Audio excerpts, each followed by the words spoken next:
नमस्कार, अनिल प्रसाद के साथ मैं विकी प्रजापति। अनोखा प्रयास यूट्यूब चैनल में आप सभी का स्वागत है। जैसा कि हम आपको बताते रहते हैं, नए नए मोटिवेशनल स्पीकर, अलग अलग तरह के इन्फ्लुएंसर, सेलिब्रिटी से आपके मिलवाते रहते हैं, उनसे रूबरू करवाते रहते हैं। जो उनका स्ट्रगल है, संघर्ष है, उसके बारे में हम आपको बताते रहते हैं। लेकिन आज हमारे साथ जो मौजूद है, मिस इंडिया कैंसर वॉरियर। 2017 में इनको कैंसर हुआ था, लेकिन 2018 में कैंसर को मात देकर सफल हुए। और जो इनका एक इवेंट हुआ था 2022 में, उसमें मिस इंडिया बनी। तो सब कुछ जान लेते हैं। हमारे साथ पायल है। पायल जी नमस्कार, कैसे हो आप? हमारे अनोखा प्रयास यूट्यूब चैनल पर स्वागत है। नमस्कार, और सभी को मेरा नमस्कार and thank you so much कि आपने मेरे को ये अपॉर्चुनिटी दी कि मैं अपनी जो स्टोरी है इस प्लेटफॉर्म पे शेयर कर सकूं। बिल्कुल बिल्कुल। आप सभी के लिए एक बात है, उम्र सिर्फ 18 साल है। 18 साल में वो कारनामे कर दिए इस गुड़िया ने, आपने सोची भी नहीं होगी। सारी वीडियो देखना एंड तक और बताना कमेंट करके कि क्या कुछ आपको इस वीडियो में अच्छा लगा। पायल जी, सबसे पहले ये बताओ, आप जैसे आपको कैंसर हुआ, आपको उसके सिम्टम, जो जैसे कैंसर होता है, कैसे पता लगा आपको कि आप मेरे को कैंसर है? मैं 13 साल की थी और मैं 7th क्लास में पढ़ती थी। तो ऐसे ही एक नॉर्मल रूटीन था कि सुबह उठना, स्कूल जाना और फिर आना स्कूल से, पार्क में जाना, खेलना। तो एकदम से ना मेरे को एक बार पैर में दर्द स्टार्ट हो गया। तो मेरे को लगा भाई ठीक है, खेलता बच्चा है, बढ़ता बच्चा है, ठीक है, गिर गया होगा कहीं पे, और सभी यही बोलते थे। तो ठीक है, हल्का सा दर्द होना स्टार्ट हुआ। तो हमने उसको स्टार्टिंग में थोड़ा इग्नोर कर दिया। तो वो धीरे धीरे वो एक टाइम ऐसा है कि वो दर्द इतना बढ़ गया कि जो मेरा लेफ्ट पैर था उस पर स्वेलिंग आ गई बहुत ज़्यादा, और वो पूरा सूज गया था और मुझसे विदाउट सपोर्ट चला ही नहीं जाता था। तो लोगों की हेल्प लेके चलती थी। फिर धीरे धीरे डॉक्टर से चेकअप करवाया, जितने टेस्ट हो सकते थे, x-ray, CT scan, PET scan, MRI, हर तरीके का हमने टेस्ट करवाया। बट किसी में रिपोर्ट क्लियर नहीं आती थी कि इसको प्रॉब्लम क्या है एक्चुअली। तो फिर एक मेरी ना बायोप्सी हुई, जिसको हम माइनर सर्जरी बोलते हैं। उस बायोप्सी में उन्होंने क्या करना था कि हड्डी का पानी निकाल के उनको ये पता लग जाता कि एक्चुअली डिफेक्ट है क्या, कहाँ प्रॉब्लम आ रही है। तो उस जो मेरी फर्स्ट सर्जरी हुई उसमें भी रिपोर्ट क्लियर नहीं आई कि इसको प्रॉब्लम क्या है। तो फिर थोड़ी सेकंड सर्जरी की मेरी, थोड़ी सी बड़ी, उसमें भी रिपोर्ट क्लियर नहीं आई कि प्रॉब्लम क्या है। फिर फाइनली एक थर्ड बायोप्सी हुई थी मेरी, वो भी थोड़ी काफ़ी बड़ी थी। तो उसमें फाइनली ये चीज़ क्लियर हो गई थी कि मुझे बोन कैंसर है, ऑस्टियोसार्कोमा, जिसको हम बोलते हैं। सबसे एग्रेसिव बोन कैंसर होता है ये, और मेरे को स्टेज 1 बोन कैंसर था। और वहाँ से फिर डॉक्टर ने आगे का ट्रीटमेंट बताया, और वहाँ से ये बताया कि फिर मेरी आगे सर्जरी होगी और मेरी हिप बोन उनको निकालनी पड़ेगी। आप जैसे CT स्कैन करवाते थे, एक्सरे वगैरह करवाते थे, लेकिन डॉक्टर्स ने कुछ ऐसा कुछ बताया नहीं कि आपको कैंसर है, या फिर पेरेंट्स ने कुछ गौर नहीं किया? क्या कुछ था उस बारे में? जब भी, एक तो मैं छोटी बच्ची थी, 13 साल की, तो मुझे चीज़ों की समझ ही नहीं थी। हाँ जी। पता ही नहीं था, कभी इसका नाम नहीं सुना था। और जैसे पैर में दर्द हुआ तो कौन माँ बाप ये सोचेगा कि भाई हमारी बेटी को कैंसर हो सकता है। मतलब कैंसर कहाँ ही कौन सोचेगा कि ठीक है थोड़ी बहुत प्रॉब्लम होगी। तो बोलने भी बहुत बड़ा वर्ड है ये, वैसे तो बोलने में भी बहुत बड़ा वर्ड है। तो हम तो ये सोच भी नहीं सकते थे ना, कभी मेरी फैमिली में कभी किसी को पहले हुआ था। तो सारे डॉक्टर ना रिपोर्ट्स देख के यही बोलते थे कि कैल्शियम की कमी है इसको। तो मेरे को कैल्शियम की टैबलेट दे दी, पेन किलर्स दे दिया, ये सब चीज़ें थी। उसके बाद फिर एक डॉक्टर ने बोला कि हाँ कुछ प्रॉब्लम है, कुछ बड़ा है, कुछ खतरनाक है। तो इतना बोला। फिर हमने एक कैंसर डॉक्टर को हमने दिखाया था, डॉक्टर सुरेंद्र डबास, जो कि इंडिया के बेस्ट रोबोटिक सर्जन है। तो फिर वहाँ से उन्होंने मेरे को गाइड किया, वहाँ से मेरी उन्होंने बायोप्सी की, फिर वहाँ से सारी चीज़ें स्टार्ट हो गई थी। इसमें जैसे जितना खर्चा वगैरह लगता है, सभी पेरेंट्स के वजह से था, या कुछ सरकार भी इंक्लूडिंग थी इसमें, कि सरकार की तरफ से कुछ फ़ायदा हुआ आपको? एक्चुअली हाँ, इसमें काफ़ी सारी आपको ऑर्गेनाइजेशन से भी हेल्प मिलती है। जैसे PM फंड होता है, उसमें भी आपको जैसे 5 लाख तक की मदद हो जाती है। NGOs होते हैं कैंसर के, जो आपको फाइनेंशियली हेल्प करते हैं। कैन किड्स होते हैं, जैसे जब किसी को कैंसर होता है तो जो दवाई चढ़ती है उसको बोलते हैं हम कीमोथेरेपी, जिससे बाल उड़ते हैं, वो होती है मेन, जिससे हेयर फॉल होता है। तो कैन किड्स जो होते हैं वो बच्चों के लिए दवाई, मेडिसिन फ्री में प्रोवाइड करते हैं। तो ये सब चीज़ें हैं जिससे हेल्प होती है। बिल्कुल बिल्कुल। तो जैसे आप मतलब एडमिट थे उस समय, डॉक्टर्स क्या कह रहे थे? कुछ मोटिवेशनल कम हुआ आपका, या फिर किसी ने मोटिवेट किया हो आपको, आप ड्रो मत कि ठीक हो जाओगे? मतलब इस प्रकार के डॉक्टर्स है ना, मोटिवेट बहुत करते हैं। हाँ, जब मैं एडमिट हुई थी हॉस्पिटल में, एक तो मेरे डॉक्टर्स भी बहुत अच्छे थे और मेरी फैमिली भी बहुत सपोर्टिव थी। तो मैं बहुत रोती रहती थी क्योंकि मुझे इतना नहीं पता था और मेरे से बिल्कुल दर्द बर्दाश्त नहीं होता था।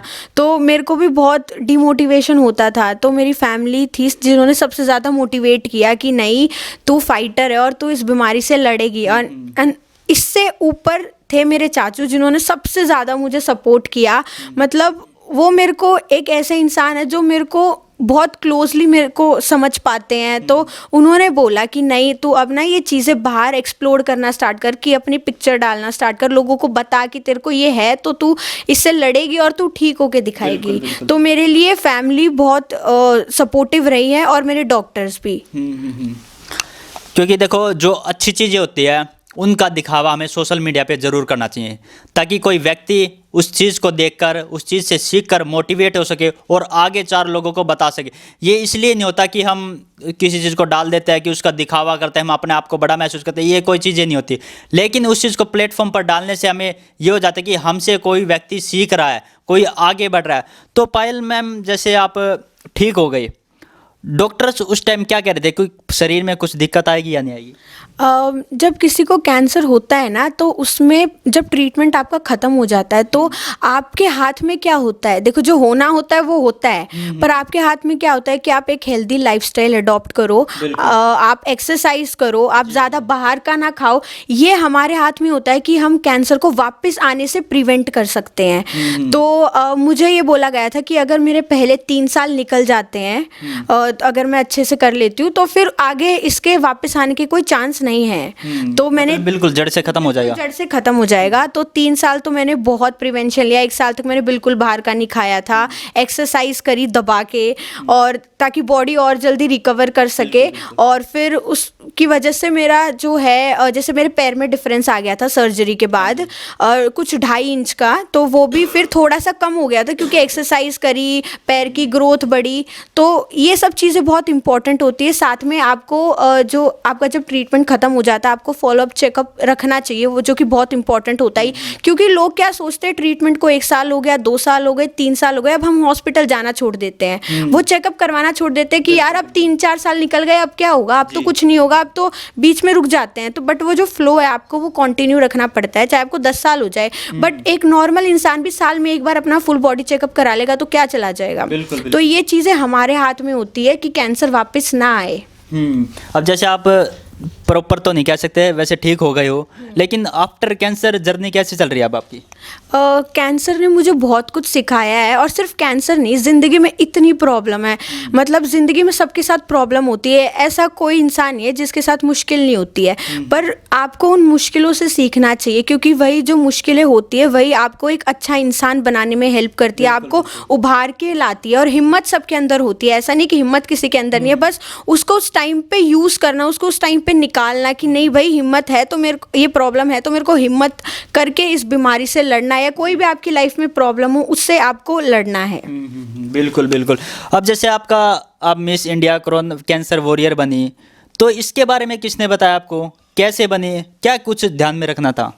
मैं काफ़ी सारे ना NGO से जुड़ी हुई हूँ। जैसे ही मेरा ट्रीटमेंट ख़त्म हुआ तो धीरे धीरे, जैसे इंडियन कैंसर सोसाइटी होती है जो कि लोगों की हेल्प करती है, कैंसर अवेयरनेस पे हेल्प करती है, इनकी ब्रांचेज़ हैं लाइक मुंबई, दिल्ली ऐसे करके। तो मैं काफ़ी सारे सर्वाइवर्स, कैंसर सर्वाइवर से जुड़ी हुई हूँ। तो एक बार मेरे पास एक कॉल आया है कैंसर सर्वाइवर का, तो उन्होंने मेरे को बोला कि एक इवेंट होने जा रहा है, ये ब्यूटी पैजेंट, जो कि कैंसर सर्वाइवर्स के लिए। तो ये मेरे को काफ़ी अलग लगा, क्योंकि आपने नॉर्मल ब्यूटी पैजेंट देखे होंगे, miss universe, miss India, but ये थोड़ा अलग था जो कि कैंसर सर्वाइवर्स के लिए ब्यूटी पैजेंट होने जा रहा था। तो मैंने सोचा इस पर पार्टिसिपेट करना तो बनता है। तो ये जो इवेंट था वो करवाया था अभिलाषा मैम ने, जो कि एक फैशन डिज़ाइनर है और हरियाणा स्टेट बोर्ड की प्रेजिडेंट है। उनकी मम्मा को खुद कैंसर हुआ था, और उन्होंने क्या किया, अपनी जब उनकी मम्मा इस बीमारी से गुजर रही थी तो उनका मेकअप करना, उनके लिए नई ड्रेसेस डिज़ाइन करना, उनसे उनकी मम्मा 1 महीने, डॉक्टर ने 1 महीने का टाइम दे दिया था, उससे ज़्यादा वो जी पाई थी। तो उन्होंने सोचा कि अब फैशन को कैंसर में क्यों ना लाया जाए। तो वहाँ से इस चीज़ की शुरुआत हुई और फिर मैंने उधर से सोच लिया था कि इसमें तो पार्टिसिपेट करना है। और काफ़ी सारे इसमें पार्टिसिपेंट्स थे, कोई 25 साल का, कोई 40 साल का, एंड मैं सबसे यंगेस्ट पार्टिसिपेंट थी। तो इसमें हमारी पूरी प्रॉपर ट्रेनिंग हुई थी, कैसे आपको रैंप वॉक पे चलना है, आपको कैसे स्माइल करना है, आपको कैसे बोलना है, आपको किस कॉन्फिडेंस के साथ बोलना है, कैसे खड़ा होना है, वो सारी हमें प्रॉपर ट्रेनिंग मिली थी और फिर ये इवेंट हुआ था। ये ट्रेनिंग जो जिन्होंने इवेंट करवाया था उनकी तरफ से करवाई गई थी या फिर खुद ही करनी थी कि उन्होंने कुछ बता दिया अब आप घर पे कर सकते हो इसकी प्रैक्टिस, क्या कुछ था? नहीं, ये एक्चुअली बहुत प्रोफेशनल वे में हुआ था। इसके लिए हमारे पास रनवे कोचेज़ आए थे जिन्होंने हमें सिखाया कि कैसे चलना है। एंड सबसे फेमस सेलिब्रिटी रीटा गंगवानी, जो कि मानुषी चिल्लर जी की खुद एक कोच है पर्सनल, तो उन्होंने आके हमें सारी चीज़ें बताई, कैसे बोलना है प्रॉपर। हमारा एक पूरे दिन में लाइक सबने स्टे किया एंड देन फिर पूरी हमारी प्रॉपर ट्रेनिंग हुई। बहुत अच्छा वो दिन था, तो प्रॉपर हमें सब कुछ सिखाया गया था। जैसे पार्टिसिपेट कहाँ से हुए थे इसमें, इस इवेंट में? इस इवेंट में अलग अलग स्टेट से कैंसर सर्वाइवर्स आए थे, इंडिया, दिल्ली से, मुंबई से, जयपुर से, तो काफ़ी अलग अलग स्टेट से इसमें पार्टिसिपेंट हर तरीके के जुड़े हुए थे। ट्रेनिंग जो होती थी सभी की इकट्ठी होती थी या फिर अलग अलग बताया जाता था उनको? नहीं, सबकी इकट्ठी ट्रेनिंग होती थी कि कैसे सबको चलना है, सबको वॉक करना है। एंड इसमें ज़्यादा डरने की बात नहीं होती। काफ़ी सर्वाइवर्स मैंने ऐसा देखा जो बाहर आते नहीं, अगर उनको कैंसर है तो वो अपनी स्टोरी नहीं बताएंगे, ये बताएंगे नहीं कि हमें हुआ था।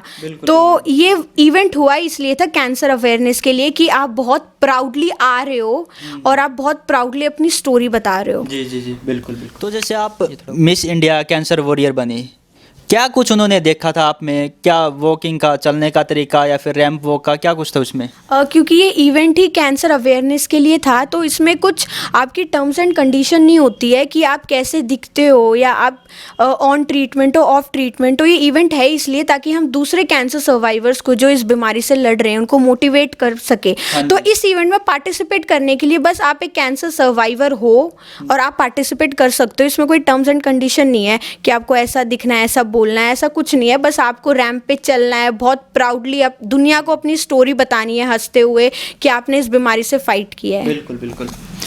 आप सभी के लिए एक बात है, पायल इंडिया की पहली लड़की ऐसी है जो मिस इंडिया कैंसर वॉरियर बनी।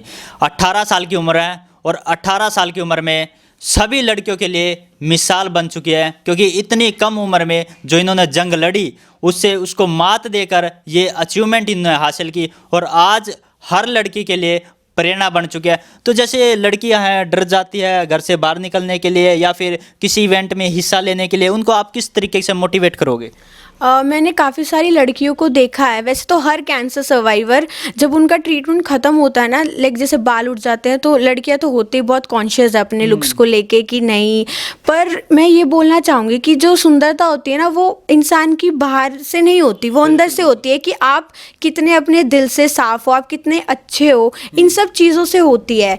तो ये मैटर नहीं करता कि आप बाहर से कैसे दिख रहे हो या लोग आपको क्या बोलेंगे। लोगों का तो काम है बोलना, आपका काम है कि भाई लोगों के आगे आओ, आप अपनी स्टोरी बताओ। तो जितनी भी लड़कियां हैं, आप डीमोटिवेट ना हो, क्योंकि हर किसी की लाइफ में प्रॉब्लम आती है, ऐसा नहीं है।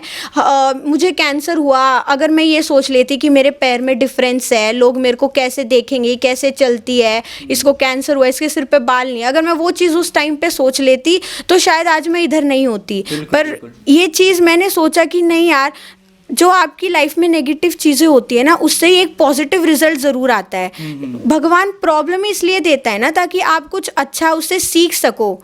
तो इसलिए मैं सबको बोलना चाहूँगी कि प्रॉब्लम आती है सबकी ज़िंदगी में और आप इन लुक्स पे ना जाए, क्योंकि दुनिया का काम है बोलना। तो मैं बहुत आज प्राउडली सबको बोलती हूँ कि मैं एक कैंसर सर्वाइवर हूँ, मेरे पैर में डिफरेंस है, नो मैटर दुनिया क्या सोचेगी। जैसे आपने ये अचीवमेंट हासिल की, मिस इंडिया कैंसर वॉरियर आप बनी, तो उस समय आपको अंदर क्या फीलिंग थी कि मैं जीत पाऊंगी या फिर मेरा परफॉर्मेंस अच्छी नहीं हो पाएगी या अच्छी हो पाएगी, या फिर घर वालों का कितना सपोर्ट रहा? घर वालों ने तो सबसे पहले सबसे ज़्यादा उन्होंने बोला कि तेरे को पार्टिसिपेट करना है इस इवेंट में।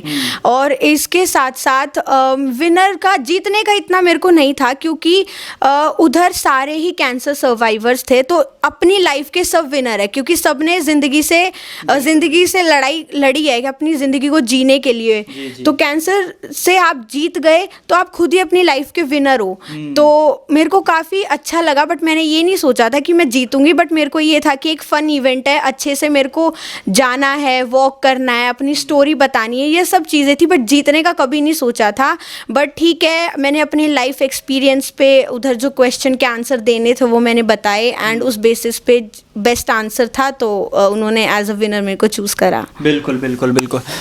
आप सभी के लिए एक बात, जो लड़की इतनी मेहनत करके, इतना संघर्ष करके, स्ट्रगल करके आगे बढ़ती है, जो कैंसर को मात दे सकती है, वो अपने आप में बहुत बड़ी वॉरियर है। ये इवेंट इसलिए करवाया जाता है कि समाज में जागरूक आए, देश में जागरूकता आए, ताकि और लड़कियां इस इवेंट में हिस्सा ले सकें, जो अपनी बात, जो उन्होंने जीत हासिल की है कैंसर से लड़कर, वो इवेंट में परफॉर्मेंस दे सके। तो अंत में अनोखा प्रयास यूट्यूब चैनल की टीम को क्या कहना चाहोगे, और जो उससे पहले आपकी जो लाइफ फिलहाल चल रही है कैसी चल रही है?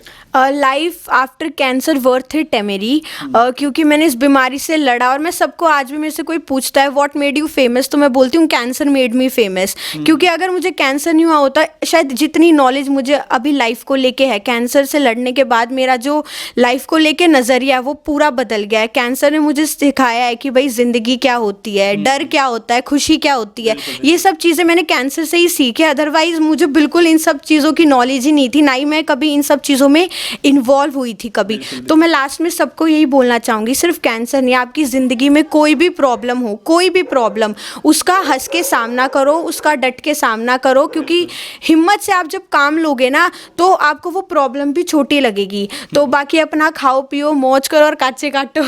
बिल्कुल बिल्कुल, हरियाणवी बात कह दी आपने तो। और फिलहाल जैसे आपके जो डॉक्टर ने बताया था कि आपको 3 साल के लिए ये नहीं खाना, जो परहेज बताए थे, अब वो चल रहे हैं या फिर खत्म हो गए? नहीं, अब तो मैं सारी चीज़ खा लूँ, कोई दिक्कत ना है, तो सब खा लूँ, बिल्कुल कोई ऐसा नहीं है। बस जैसे आपका ट्रीटमेंट खत्म होता है, 1 साल आपको थोड़ा परहेज रखना पड़ता है कि आप 1 साल बस प्रिवेंट कर लो, बाहर का ना खाओ।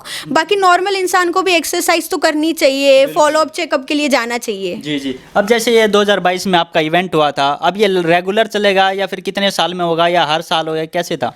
ये इवेंट पहली बार 2022 में ही हुआ था, और अब ये हर साल होगा, और अभी हम इसी की तैयारी कर रहे हैं। 2023 अब ये जून में होगा। तो कोई भी कैंसर सर्वाइवर्स जो ऐसा है कि भाई जिसको पार्टिसिपेट करना है, तो वो मेरे से जुड़ सकता है। बिल्कुल बिल्कुल बिल्कुल। तो अंत में मैम, अनोखा प्रयास यूट्यूब चैनल की टीम को क्या कहना चाहोगे? अंत में मैं बस यही बोलना चाहूँगी कि पहले तो मैं अपने आप को बहुत बहुत ब्लेस्ड मानती हूँ कि कैंसर की वजह से मेरी लाइफ में इतने सारे लोग जुड़ गए हैं, और आपसे आप आए हो, आप मेरा इंटरव्यू ले रहे हो, ये मेरे लिए बहुत बड़ी बात है। तो बस मैं यही चाहती हूँ कि अपनी लाइफ में आप बुरी चीज़ों से ही सीखते हो। भगवान उनको ही प्रॉब्लम देता है, उनको पता है भाई ये लड़ सकता है इस बीमारी से या इस प्रॉब्लम से। तो बस आप कोशिश करो कि आप उस चीज़ की नेगेटिव साइड ना देख के, कोई भी प्रॉब्लम की अपनी लाइफ की, उसकी पॉजिटिव साइड देखो, और बस ऐसे ही जिंदगी जीते रहो। क्योंकि ये तो भाई अप्स एंड डाउन्स तो पार्ट ऑफ लाइफ है, ये तो रुकने से रहा नहीं, बट आप उस प्रॉब्लम की वजह से अपनी जिंदगी को ना रोके। बिल्कुल बिल्कुल बिल्कुल। आप जैसे हमने सुना है आप मोटिवेशनल स्पीकर भी हो, तो मोटिवेशनल स्पीकर होने के नाते 1-2 थॉट्स लोगों को बता दो, ताकि उनको आपके बारे में पता लग सके और जो थॉट्स है आपके उन तक जा सके। मैं सबको पहले ये बोलना चाहती हूँ कि जब मुझे कैंसर डिटेक्ट हुआ था, मैं भी काफ़ी डर गई थी कि ये सब, कि मैं इस चीज़ से कैसे बाहर आ पाऊँगी। मुझे पैरालिसिस अटैक भी आते थे, मेरे को एक अटैक ऐसा पड़ा था जिसमें 1% चांस था बचने का, फिर भी मैं बच गई, क्योंकि मेरे अंदर वो हिम्मत थी कि नहीं भाई इस बीमारी से लड़ना है। तो वही बोलूँगी सबको कि ज़िंदगी में कितनी भी प्रॉब्लम हो, बस हंसते रहो, मुस्कुराते रहो, और बस ज़िंदगी को ऐसे ही काटते रहो। बिल्कुल बिल्कुल, बहुत बहुत धन्यवाद। जुड़े रहिए अनोखा प्रयास यूट्यूब चैनल से। इसी प्रकार हम नए नए सेलिब्रिटीज से आपको मिलवाते रहेंगे, रूबरू करवाते रहेंगे, उनकी जो जर्नी है, उनका संघर्ष है, उनका स्ट्रगल है, आपको दिखाते रहेंगे। इन्हीं शब्दों के साथ आपका बहुत बहुत धन्यवाद।